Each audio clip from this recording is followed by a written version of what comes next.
ورسول الله صلى الله عليه وسلم آله وصحبه شؤون الفاتحة. أعوذ بالله من الشيطان الرجيم. بسم الله الحمد لله رب العالمين. إياك نعبد وإياك نستعين صراط الذين أنعمت عليهم غير المغضوب عليهم.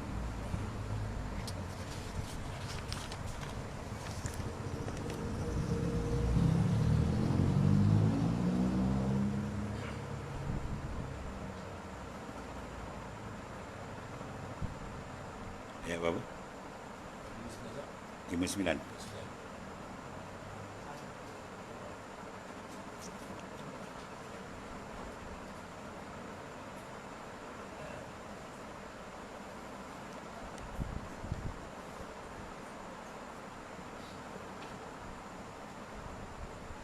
أعوذ بالله من الشيطان الرجيم. يتوارى من القوم من سوء ما بشر به أيمسكه على هون أم يدسه في التراب ألا ساء ما يحكمون. Dan menyembunyikan dirinya daripada orang ramai disebabkan buruknya berita yang disampaikan kepadanya. Adakah akan diperlihara dengan menanggung malu atau akan dibenamkannya sesahaja ke dalam tanah? Alangkah buruknya apa yang mereka putuskan.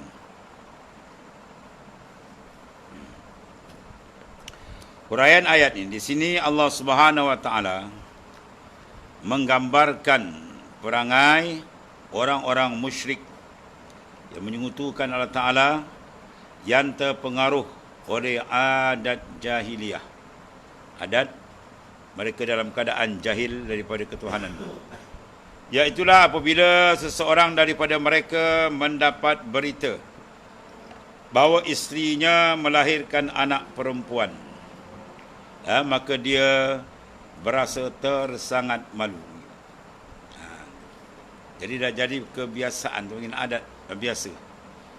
Padahal benda tu tidak ada masalah apa. Ada kadang-kadang perempuan lebih baik daripada lelaki pun ada. Ini satu benda dipanggil mengaibkan mereka, sehingga mereka tanam anak hidup-hidup.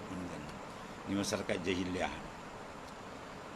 Jadi dalam masyarakat orang-orang Arab jahiliyah, anak-anak perempuan itu dianggap seperti barang yang boleh diperlakukan sewenang-wenang dan mudah dinodai, diperkosa orang dengan dibuat zina.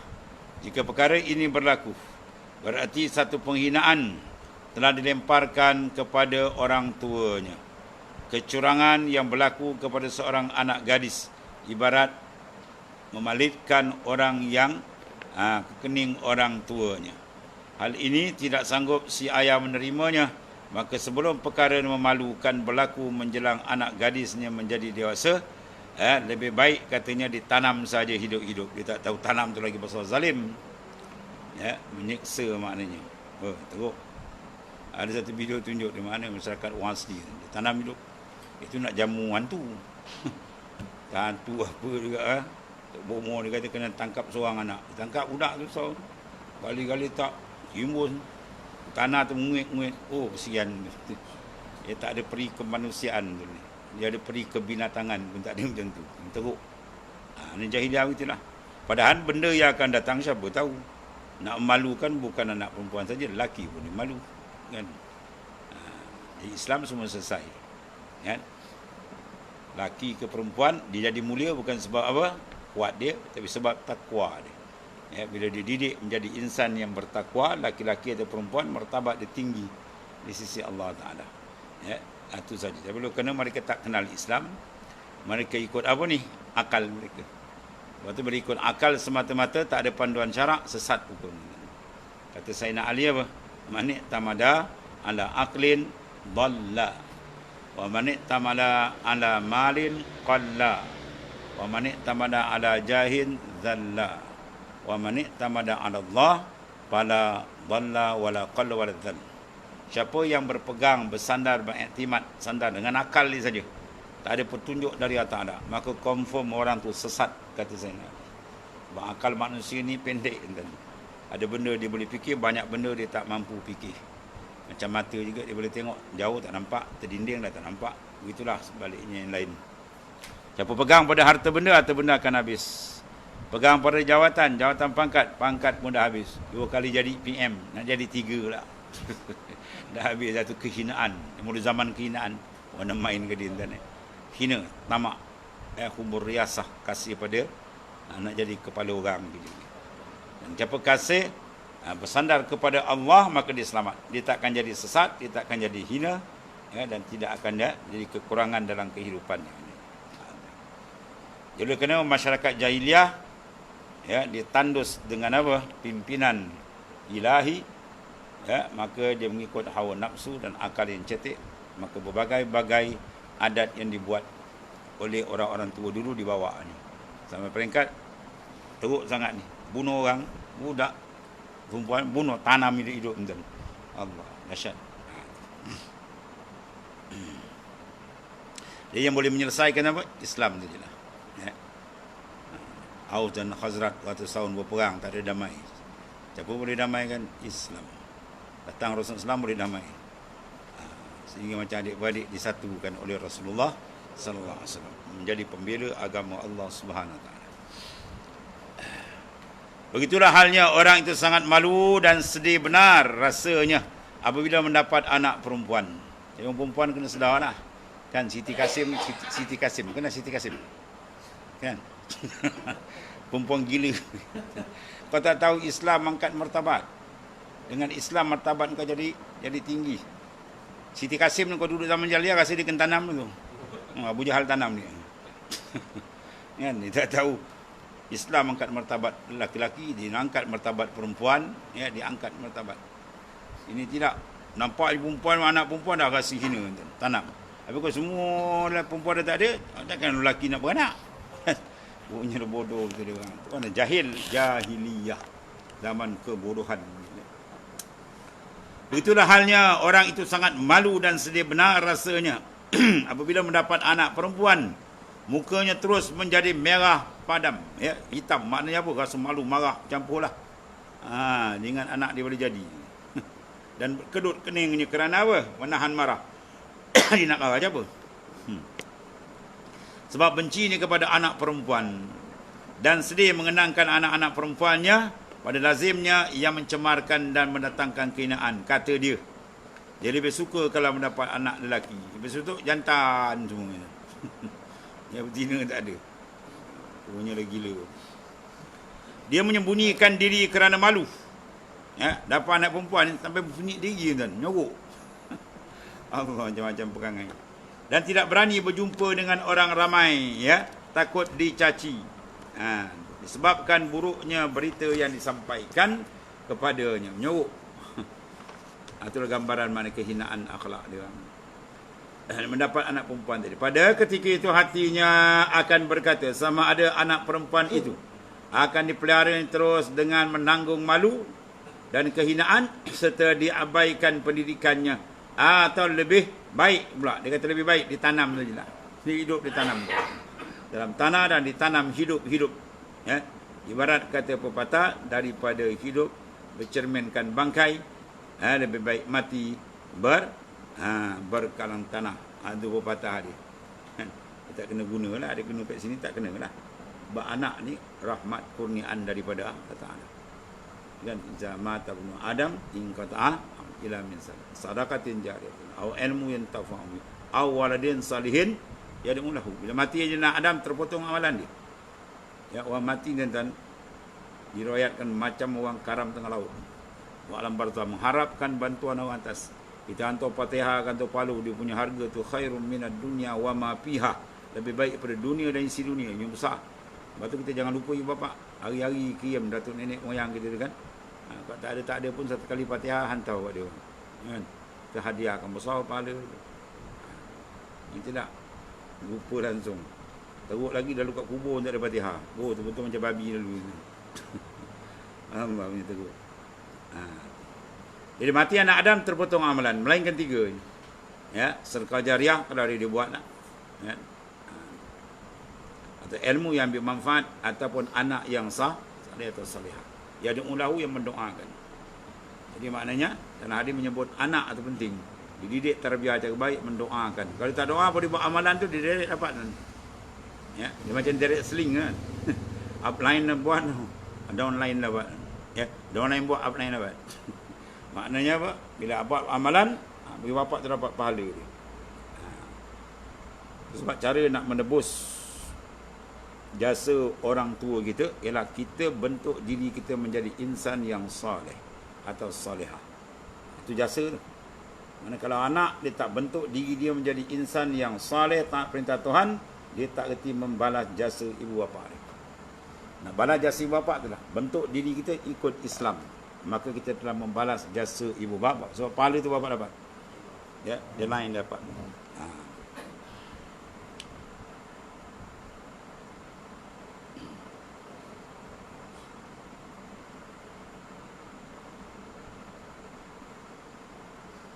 Kemudian berkata setengah ahli tafsir, setengah daripada mufassirin, bahawa suku Mudar dan Khuza'ah dan Bani Tamim telah menanam anak-anak perempuan mereka hidup-hidup.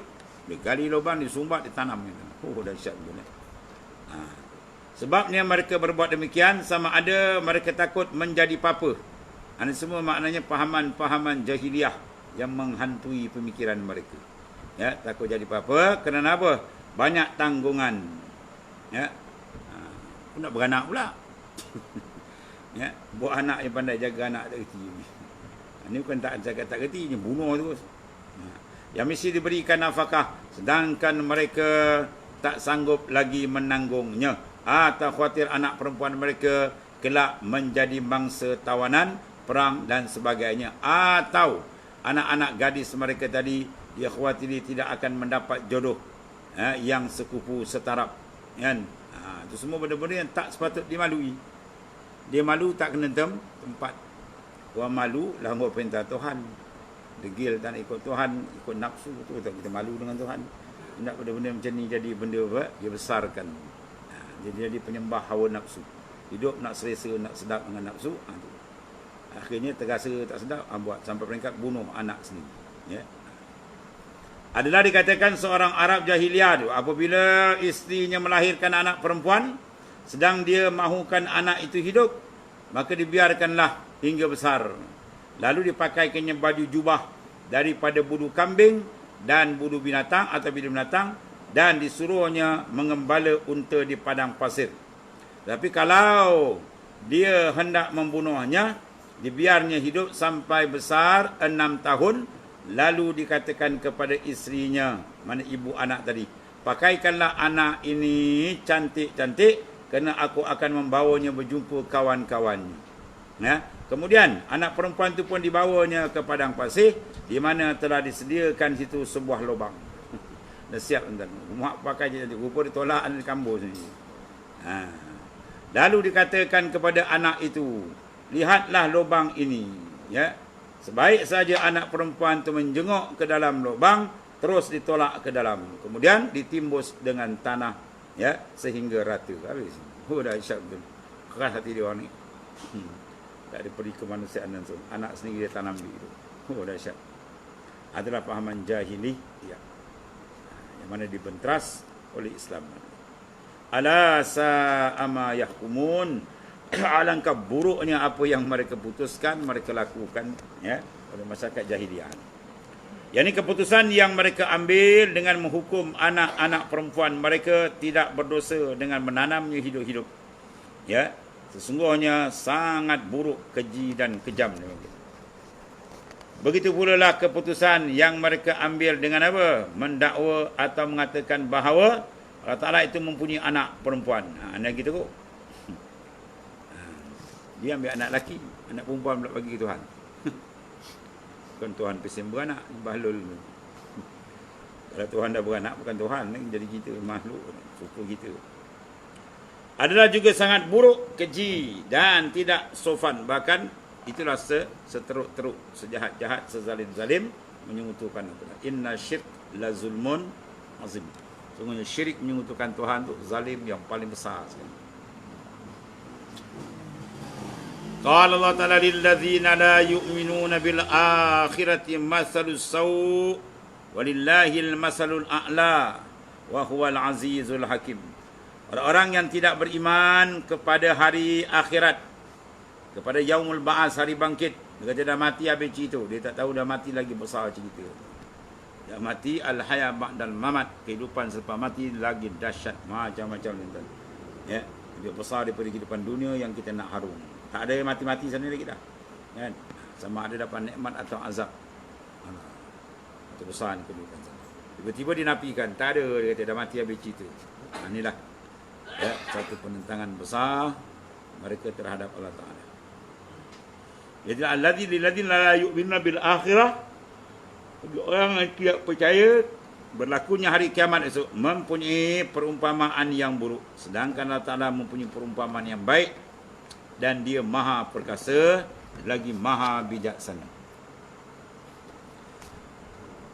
Huraian dia perumpamaan yang buruk yang dimaksudkan di sini masalus saw, ya, ialah keinginan mereka mempunyai anak-anak lelaki. Itu dipanggil apa tu? Perumpamaan buruk. Dia nak lelaki je. Dia suruh tuan ikut dia pula. Dia tak tahu dia tu siapa beranak kan? Bapak dia beranak ke dia, mak dia beranak ke dia. Ya. Kalau perempuan tak ada, habislah. Ini syaitan punya penipuan. Merosakkan kehidupan manusia. Kemudian keinginan mereka mempunyai anak lelaki, kebencian mereka pada anak perempuan, sehingga tergamak mereka menanam anak-anak perempuan itu hidup-hidup kerana apa? Takutkan malu, ya, papa atau miskin. Itulah kehinaan mereka yang tidak mengenali Allah Ta'ala. Ya, dia tak kenal Tuhan yang beri rezeki. Dia tak kenal Tuhan yang mentadbir, Tuhan maha kaya, segala-galanya milik Allah Ta'ala. Ya, lalu oleh kerana jiwa dia kosong daripada iman, dan akan dipenuhkan pula dengan najis kekufuran, kesesatan, maka jadilah berlaku perkara-perkara yang merosakkan dalam atas muka bumi Allah Ta'ala. Sedang perumpamaan yang baik ialah Allah Ta'ala bersifat esa, mana tunggal, ya, maha suci daripada mempunyai anak, lam yalid walam yalid, dia tak beranak, walam yulad, dan tidak diperanak. Tuhan tidak dibinkan kepada siapa, dan tak ada orang bin Tuhan, tak ada. Dia tunggal, ahadul ahad, ya, al-fardus samad, lam yalid walam. Itu sifat ketuhanan. Waktu surah Ikhlas ni, ikhlas kan, bersih, suci, mensucikan daripada najis tasyabbuh, menyerupakan makhluk dengan Allah Ta'ala dengan makhluk, ya, merupakan menyucikan daripada syirik. Itu besar suratul Ikhlas. Qul huwallahu ahad. Katakan Allah Ta'ala tu tunggal, esa. Bila esa ada tak? Ada tak? Ada lah tuan-tuan. Kan? Sebab tu tengah Wahabi kata, buat dia kata, Abang Haji sifat 20 apa, Qul huwallah dah cukup. Kita jawab, Qul huwallah memang cukup, lebih dari cukup. Tekuk kepala otak kau tak cukup. Kepala otak kau tak cukup, kau tak boleh keluar. Boleh dalam Qul huwallah lebih 20 boleh keluar kan? Kita kata Qul huwallahu ahadun. Situ banyak sifat dia keluar. Ahad tunggal. Bila tunggal ada tak? Ada. Ahad tu mana apa? Esa. Wahdaniyat maksud situ. Wujud. Wahdaniyat. Ada Tuhan, ada apa? Zat. Wujud yang zati. Bukan wujud arid. Wajibal wujud. Bila wajibal wujud makna kewujudan dia tidak didahului oleh ketiadaan dan tidak akan kesudahan. Bermakna masuk kidam, masuk bakak. Situ dah masuk. Situ dah masuk berempat sifat dah masuk. Maknanya apa? Lebih daripada 20 dalam tu dia masuk. Hingga dia tak kerti nak keluarkan, dia tak kerti. Itu besar ni Al-Ikhlas.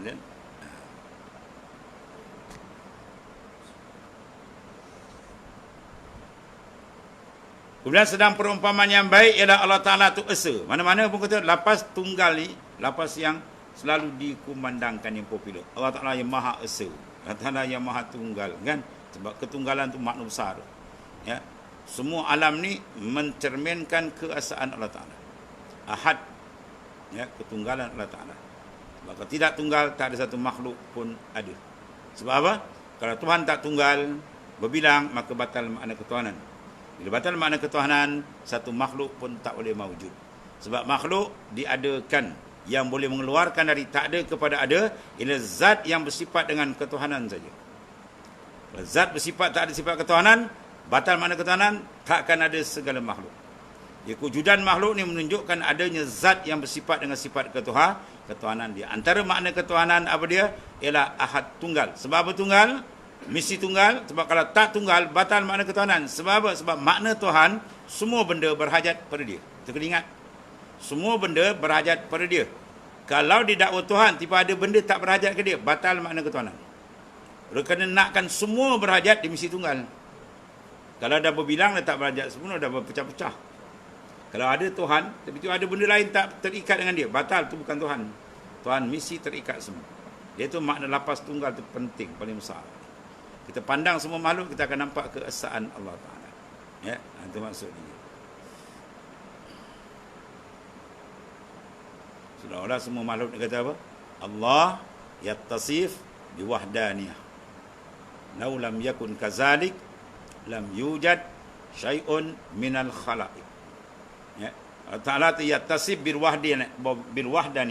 Allah Ta'ala tu bersifat dengan tunggal. Laula kazalik, kalau tidak sedemikian, ma yujad, takkan didapat syai'un, suatu pun, minal khalaiq, daripada makhluk. Jadi kewujudan makhluk ni apa? Cermin, mir'ah, cermin, untuk memandang keesaan Allah Ta'ala yang maha suci daripada kekurangan. Ada benda ni tak ada dalam kepala kapi. Kita tak kenal Tuhan. Itu dia ambilnya patung. Dia ambil patung, dia angguk kat patung. Oh, ni lebaral bin himar. Campur tolol. Ya, tak kenal Tuhan, panggil jahiliyah. Tak kenal Tuhan, tak ada hidayat. Lepas tu ikut kepala sendiri, buat undang-undang sendiri, buat aturan hidup sendiri. Buat anak ditanam di hidup. Ya, sebab tak ada sistem. Ya, yang boleh menjaga alam, pencipta alam. Ya, pencipta alam. Makhluk tak boleh jaga makhluk kan. Dia kena Tuhan makhluk baru dia jaga makhluk. Kalau kita pakai cara makhluk tak ikut Tuhan, macam kita suruh lembu jaga lembu. Lembu jaga lembu. Dia ada lembu 50 ekor. Dia pesan lembu jantan tu petang balik pukul 5. 5 hari tak balik. Kata dia mengawon.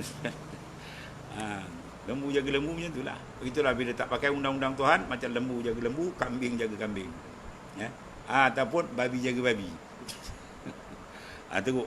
Sedang perumpamaan yang baik ialah Allah Ta'ala tu esa tertunggal, maha suci pula. Sebab lapas tanziah ni, lapas menyucikan Tuhan yang besar ni. Kalimatani khafifatani ala lisan, sekelatan ala lisan. Subhanallah bihamdi, subhanallahil azim. Subhana apa makna? Maha suci. Suci apa? Ai minan naqais. Suci adalah daripada segala kekurangan.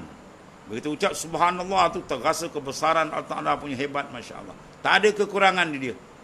Itu dia.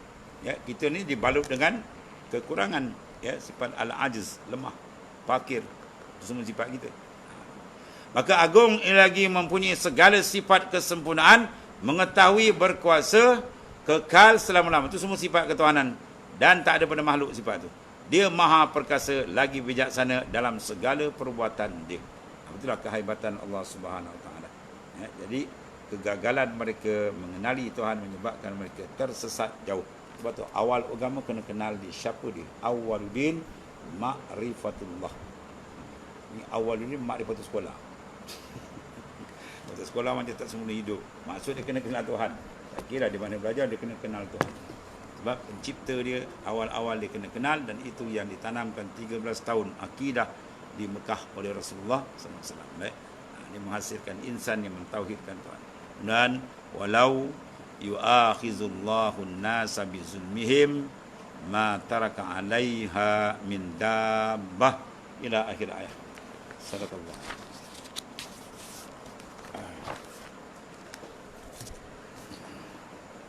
Soal ni.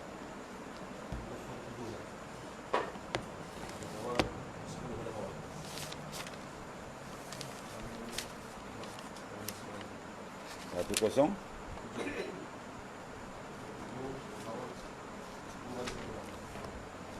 Bismillahirrahmanirrahim. Qala mu'alif sallallahu alaihi wasallam. Pertamanya niyatun situ.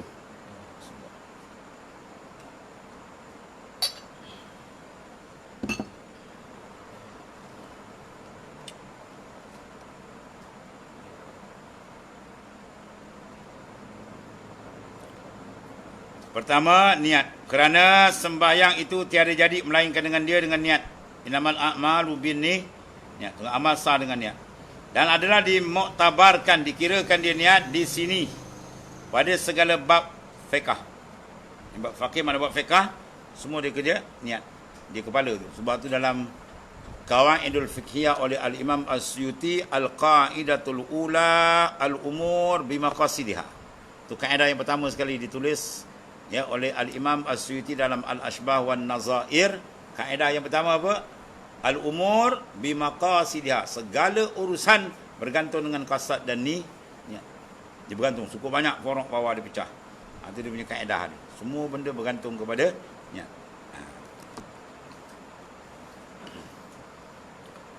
Lepas tu niat dia letak yang pertama. Kalau orang tanya kenapa dia letak niat yang pertama? Sedangkan kalau kita tengok berdiri takbiratul ihram dengan niat serentak. Kan? Kita berdiri kan, usalli sembahyang. Tak maksud niat lagi. Bila kita angkat ia takbir serentak tu. 3 rukun berjalan sekali, tak ada tertib di awal tuan-tuan. Mana qiyam yang dikatakan dikira sebagai rukun? Qiyam apabila kita melapaskan lapan takbir. Allah, qiyam tu dikira. Ada pun qiyam kita berdiri tu kan, usalli tu tak masuk sembahyang lagi. Itu tak dikira rukun lagi. Kita angkat dia takbir, qiyam tu dipanggil rukun fi'li. Ya. Kita lapas takbir itu rukun qauli, kita masuk niat rukun qalbi. Serentak tu, dia iktiran. Kenapa tak kira berdiri dulu? Ya. Kenapa dia tak kira takbir dulu? Bukan? Dia kira niat. Sebab dia panggil niat ini dia panggil ruknun qawiyun. Rukun yang paling kuat. Berdiri kalau tak boleh duduk tak? Oh, boleh. Dia tak boleh nak berdiri, kemudian wa ala junubi boleh semayang, baring. Boleh ganti. Takbir ihram. Dalam kitab fiqh kita bahas kan? Kalau sekiranya seorang baru masuk Islam, dia tak boleh nak ucap Allahu Akbar. Tak boleh ucap. Boleh terjemah bahasa masing-masing. Sah semayang. Tapi niat tak boleh tukar. Niat dia berdiri kena niat, dia baring yang kena niat, dia baring apa sembahyang, niat dia kena. Tak niat tak sah semayang. Atau niat dia panggil rukun yang kuat, dia tak boleh berubah. Dan tak boleh digantikan dengan yang lain. Sebab dia letakkan. Dia ada tanasub. Ada tanasub. Mana wajah kemunasabahan, ulama letakkan niat tu di pertama. Ya, itu dia. Iaitu menyahaja ia akan membuat sembahyang dalam hati. Dalam hati kita tu apa? Ada sengaja. Perasaan nak tu. Iradah kita nak. Sengaja, mana bukan ikrah. Bukan orang paksa. Aku sembahyang. Kan? Kendak dia tu ada. Pasat. Menyahajakan. Maka tiada memadai mengata dengan lidah serta lalai hati. Usalli fardhan isya. Angkat takbir kosong tak masuk. Allah Akbar. Tadi usalli fardhan isya. Masa angkat takbir kosong. Tak ada apa masuk niat. Maka tak sah dalam mazhab Syafi'i kita. Mazhab Syafi'i mesti niat. Apa makna tarikh dia? Qasdu syai' muqtarinan bi fi'li. Qasad satu serentak. Ya. Ada pun mazhab lain, 3 mazhab boleh letak niat luar. Apa makna niat? Iradatul fi'lul khair. Kendak nak buat kebajikan. Tak kira dah. Serta ke kat rumah dia turun nak pergi semayang dan niat dah tu kira. Maka kita mazhab Syafi'i itu bukan niat. Itu dia panggil apa? Azmun. Azam. Ya, sebab maratibus sab'ah dia ada 6. Hajiz. Ya, kuat sikit dia panggil apa? Hammun, wahmun. Ya. Kemudian barulah dipanggil apa? Azmun, barulah niyatun. Niat tu dah serentak. Kecuali benda yang tak boleh serentak, maka dimaafkan. Contoh apa tak boleh serentak? Puasa. Awal puasa terbit fajar. Pernah terbit fajar, tunggu terbit fajar saja aku puasa tu. Jawabnya banyak orang tak puasa gitu. Bawa sih, nak tak sempat, tak nampak fajar lagi ni. Oh, manjang tak nampak fajar jawabnya. Dia kena masyakkah kan ada fiqh kita apa? Iza daqad amru ittasa'ah. Bila benda tu sempit syarat buka. Maknanya boleh niat di sepanjang malam, dan hadis menyatakan la siyama liman lam yubaitun niyah. Tidak ada puasa orang yang tidak memalamkan niat. Mana tempat niat waktu malam puasa fardu. Atau PK ada bahas panjang lagi.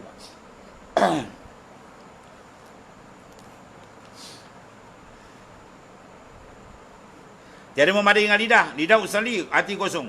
Tapi kalau terbalik, hati ada, lidah tak ucap, sah semayang. Tak ada usalli, dia tegak dia, Allah. Dalam niat ada, sah sembahyang. Ya.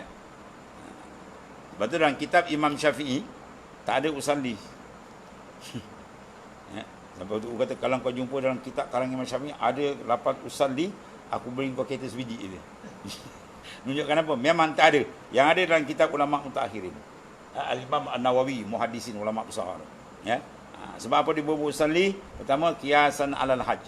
Kias masalah haji. Haji, nawaitul haj, itu ada dalam nas. Kan? Talbiyah, kemudian sertakan dengan lapas ni, lapas niat. Jadi kias lapas haji bawa kepada sembahyang. Satu. Ilat yang kedua, liyusa'idal qalb, membantu hati untuk memudahkan niat. Usalli fardhu zuhri, ada bantu dulu kan? Angkat masuk. Ini bantu tak masuk. Allah. Oh nak rokok tak masuk lagi. Sepak belakang. Usalli. Kadang tak masuk, nak sebut usalli pun payah nak. Pakai gigi palsu, terangkat gigi. Usalli. Oh kacau kerja kan. Jangan dilayan tu. Lepas tu dalam Iqna', si Abu Sujak kata, kalau dah peringkat naas, peringkat nazak punya niat ni payah 20 kali angkat takbir tak masuk niat. Allah. Maka dia boleh dikata apa? Niat kubailatul takbiratul ihram. Dahulu sikit daripada takbir, boleh. Kita niat masuk je niat tu angkat takbir, boleh. Itu bagi orang dah peringkat nazak panggil kan. Kita tengok dia bersiap usolli. Dia pandai pula imam rokok tu masuk. Oh, dia tahu dalam rokok dapat kan rakaat, dapat kan. Imam rokok terus sekali, Allah aku. Tu masuk. Macam-macam. Kat pondok tu ada satu orang kelakar kan. Dia datang awal tu, so kita masuk, dia pergi belakang, duduk kat tembok dulu. Duduk cokon. Dia tu nak rokok, nak Allah aku masuk pun. Oh, masuk pula. Itu mainan syaitan. Jahat syaitan ni. Jangan dilayan. Ya. Kalau kena penyakit wah-wah ni, mandi ke apa semua di wah-wah, baca ayat 3 daripada suratul Hadid. Lepas surah Waqi'ah kan, suratul Hadid kan, ayat 3 tu baca. Wal awwal wal akhir wal zahir wal batin, baca tu. Baca lepas sembahyang 7 kali ke 3 kali ke, atau baca banyak. Minta Allah Ta'ala buang sifat apa? Wah-was. Dia kau tak ada wah-was, lemah iman dan tak ada berlawan. Tapi jangan ikut wah-was. Dia ikut syaitan. Dia kena lawan. Kesian tuan kalau tengok orang ni. Ada satu cerita budak ni kelakar. Dia angkat takbir sembahyang. Kawan suruh usolli. Allah masuk. Lalu kata masuk engkau dia kata. Jangan sembahyang dia batal. Geram no ni tak masuk meniat dia. Macam betul.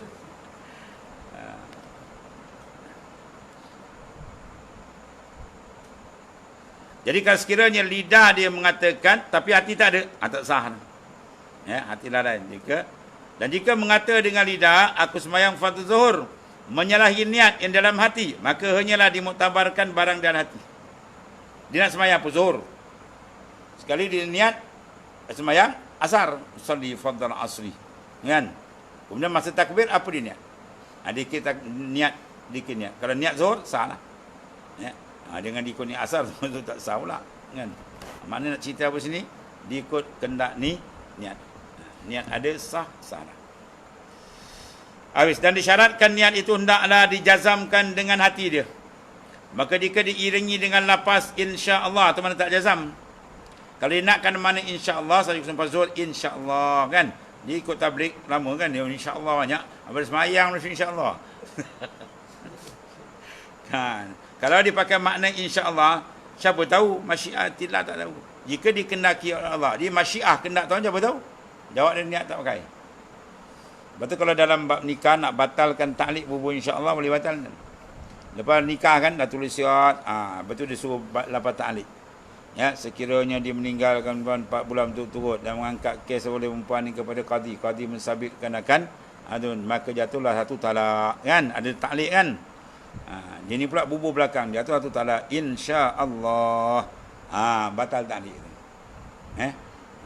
Tukar nikah pula kata wah bagus nak kau siap insya-Allah. Rupa dia bodoh.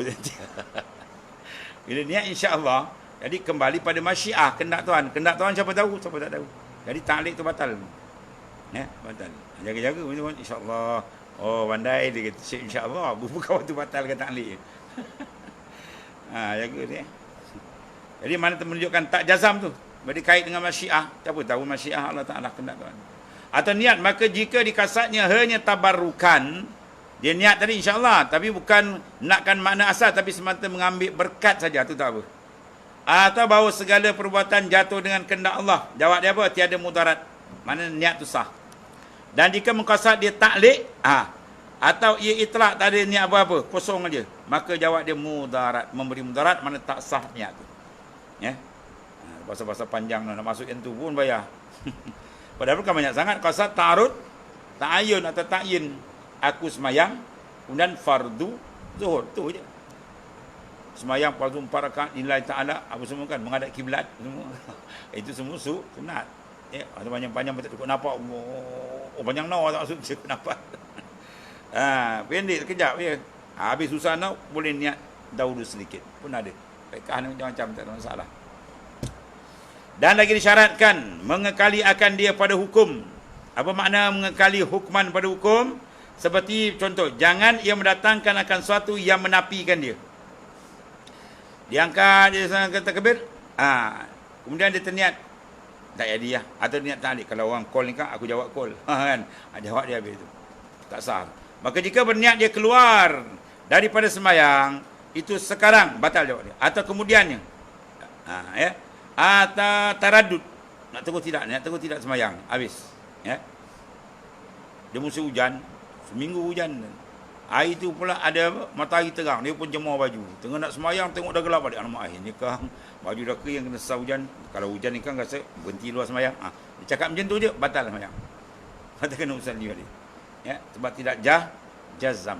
Dia taradud. Dan berkekalannya, ya, makna tidak digantungkan, tidak ditaklid, tidak digantungkan akan keluar dengan sesuatu.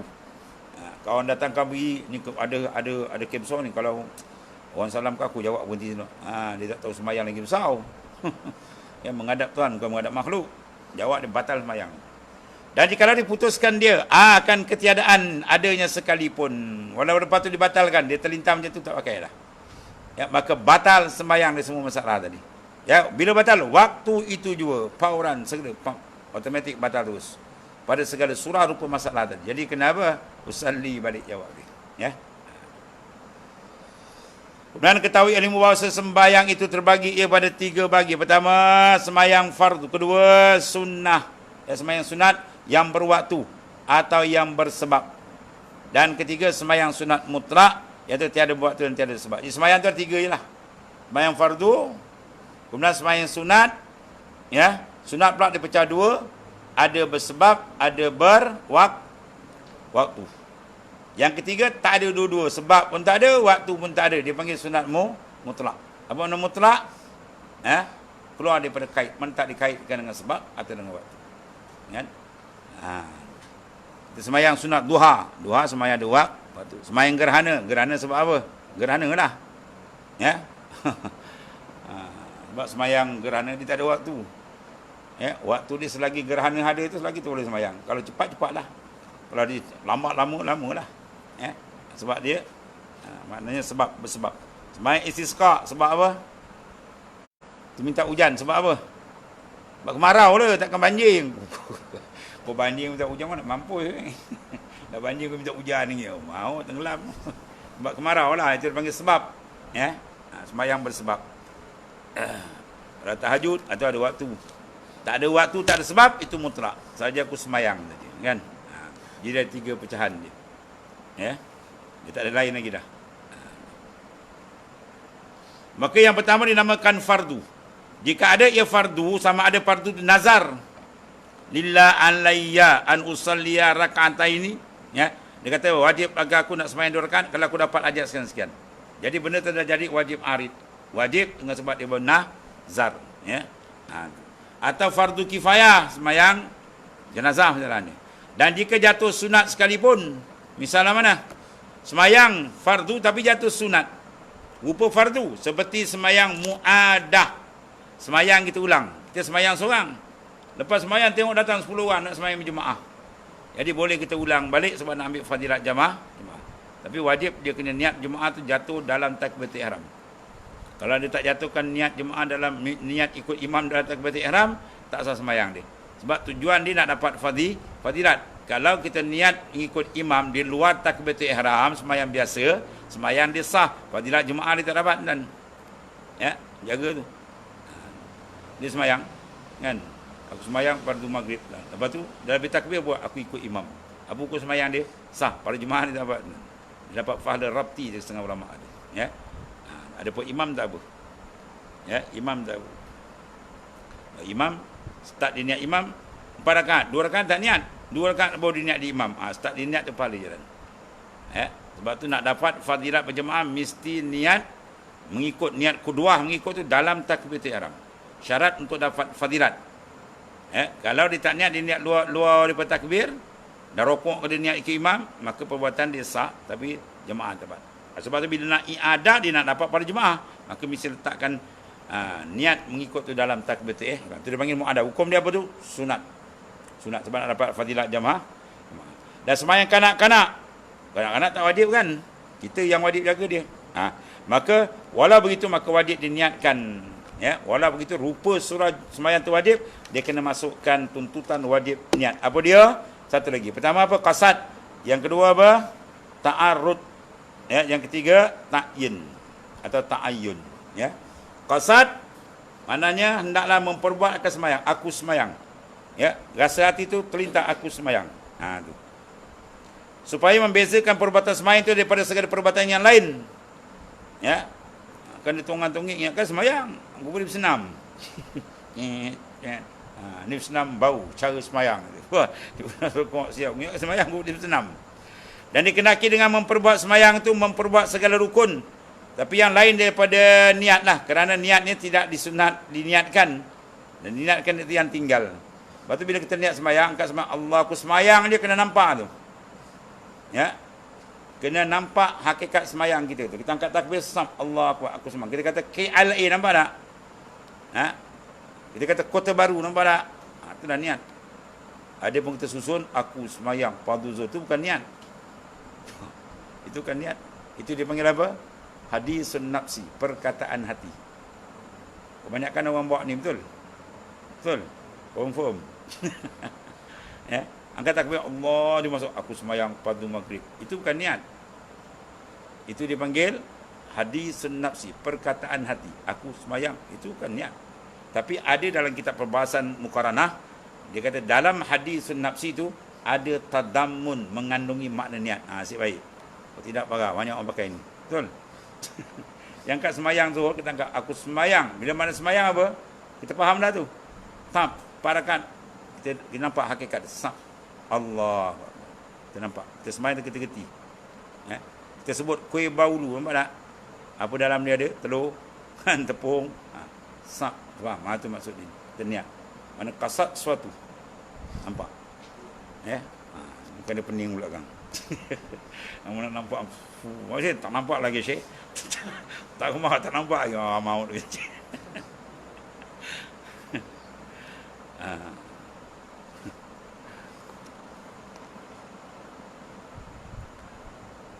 Dia kata memperbuat segala rukun 13 nampak sab.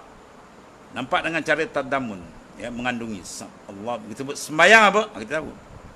Apa sembahyang? Aqwalun wa fa'alun al-muftatuhatun bitakbir wa muftatamatun bitaslim ma'a syara'itiha wa arkaniha.